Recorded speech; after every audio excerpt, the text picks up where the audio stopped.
Gen Z's demonstrations countrywide have become a big headache to Ruto and his entire Kenya Kwanza administration. This after the efforts paid off after Ruto fired his ministers and also withdrew the financial bill 2024, and now they are back to the street demanding for good governance and also accountability. They are not gonna stop yet, and now they have got a new boost from Miguna Miguna, who has now revealed the strategy on how to get rid of Ruto administration for good. Kindly please watch the video and don't forget to subscribe for more updates. Of the National Revolutionary Movement and the general of all the revolutionary forces, and as a tactical and strategic master, listen carefully.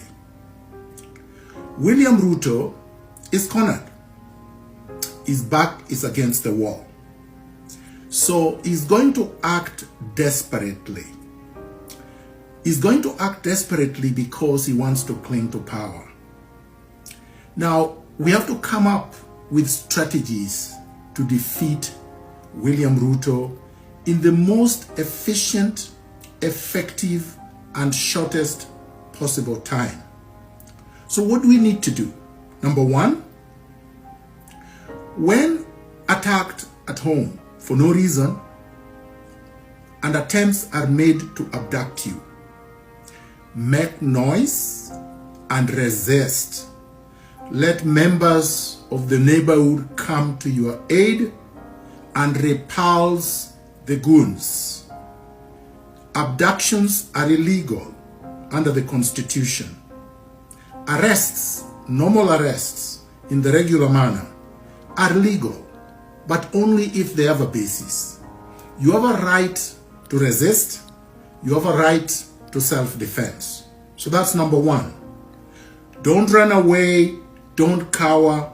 Don't put your tail between your legs and simply go like a cow ready for slaughter. Number two, we need to spread William Ruto's goons thin throughout the country, which means that regardless of where you are, from north to south, east to west, you should rise up and protest everywhere. Occupy everywhere. William Ruto has a maximum of 325,000 armed men and women. Not enough for 54 million Kenyans. Not enough to suppress a whole country. Spread them thin everywhere. Number two, we need to gather in huge numbers in major cities, starting with Nairobi. This gathering should be in one central place, like they did in Tahrir Square in Tunisia. And you need to make it one huge cavalcade with lots of people, 1 million plus.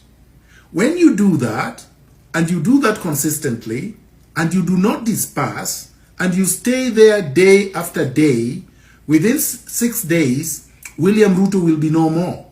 His forces will be gone. The international community will abandon him. The press that he is currently also brutalizing. For instance, I express my heartfelt condolences and also sympathies to those that William Ruto brutalized today and the journalists that he shot in Nakuru today. The media must rise up against William Ruto because he turned his guns against the media as much as he turned his guns against the civilians.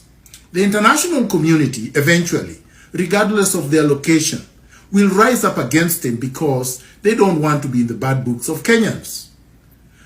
Number five, I call upon the legal profession because I'm a lawyer, I'm an advocate of the High Court of Kenya, and I practice law as a barrister and solicitor in Canada. The lawyers who are patriotic must rise up against William Ruto. Turn up in large numbers in your gowns and march, draped in Kenyan flags. Let the world see that William Ruto is going to treat the Kenyan flag as contraband, as a criminal garment. Let us expose William Ruto's autocratic, tyrannical DNA to the entire world. Let us expose William Ruto to the media, the international media, including the Githeri media in Kenya. Let us make sure that we expose William Ruto, we resist him, and we protest against him gallantly. Within 6 days of consistent daily protests, William Ruto will fall. The problem that I've seen with the current protests is that they are like flash floods. We do them one day, and then we allow him time to go and recuperate and rearm and stock his ammunition and hire more goons. We should not give him respite. We should not give him a breathing space. William Ruto has crossed the Rubicon. He has crossed the red line. He's reached a point of no return.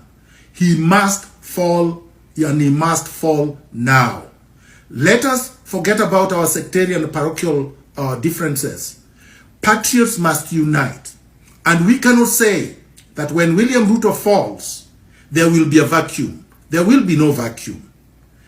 Let nobody say that if William Ruto falls, that Gachagua is going to take power. William Ruto will fall with Gachagua, with Raila Odinga, and with all his collaborators. And when that happens, we will demand that the Chief Justice steps in and chairs the Transitional Council that will shepherd Kenya into a new republic, where we will have fresh elections with a reconstituted IBC, and we will overhaul the entire system that was set up by the colonialists and revolutionize and transform our systems of government, our economic systems, our social systems, our cultural mores. Kenya is ripe for a rebirth, and we must do this for the country. Don't ask me where I am. Don't ask me where I'm speaking from. That's sectarian parochialism, because the only people asking that question are people who want to abduct me, people who want to come and torture me and kill me. I've gone through many of those, starting from Moi's time up to now. Let no old men and women lie to you and sell fear to you that William Ruto has reformed, that now is the time to give him time. We don't want reforms. This is a revolution.